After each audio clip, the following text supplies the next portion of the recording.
Coach, obviously you've had a chance to watch the film.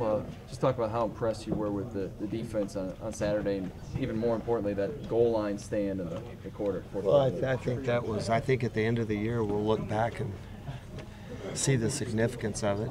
I think it shows a lot about the character of our young men and the pride and the passion in which they played the game with. The effort was absolutely. Possibly the best it's been all year long, and I've been impressed every game with the effort they've been given. What does this defense have, or what ingredients does this defense have that wasn't there last year? It's like I've said all along. I don't spend any time looking in the rearview mirror. I can tell you what they have.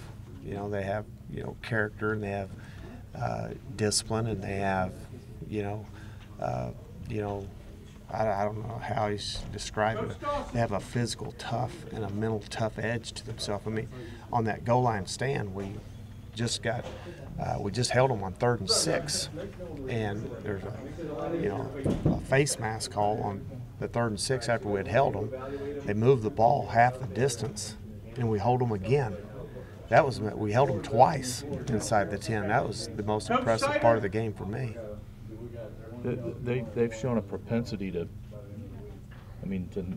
knock people out of games. Can you just kind of talk about that a little bit, that toughness? Yeah, the acronym, that we've been rallying around since January has been team. And when you think of West Virginia football and the people that have come before our players and the teams that have come, the one thing that you can say and everyone says is the physical toughness. And we're talking about not just the physical toughness, but they showed the mental toughness that they had there in the I think it showed up in the second half of the Maryland game. It's like a guy told me the other day. He said, "You guys were down 30 points and you're playing like it's the second half of the Super Bowl." And I said, that goes to, it's an honor to our players and the effort and the character that's inside. And that toughness that I'm talking about is something that we've harped on since January. We're going to play with a physical and a mental toughness. That's the beautiful thing about football. You're trying to impose your will over another team. Coach, last year, Baylor, obviously, high-octane offense, gets 63 points. Haven't really let off the gas much heading into this season. What have you seen from them just watching the tape this year that's going to make it a challenge this Saturday? It's like they're playing basketball on grass, isn't it? They're 69.5 points. I'm going, wow.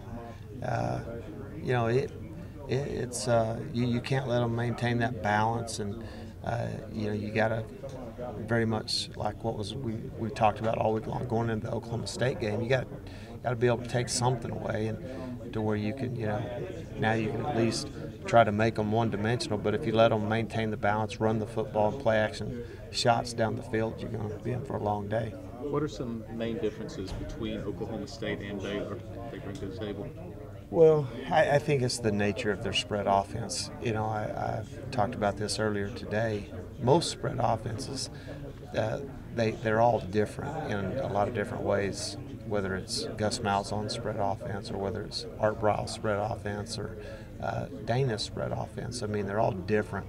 Some have option principles mixed into their run game. Some have wing T principles mixed into their run game. Some, and Baylor's big deal is the split variations of their wide receivers. They basically line up sideline to sideline. So you can't have 1 foot in and 1 foot out. You either got to cover, defend, or, they're very unique in their approach.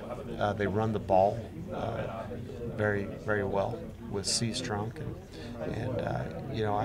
they can spread the ball around sideline to sideline to a lot of different receivers.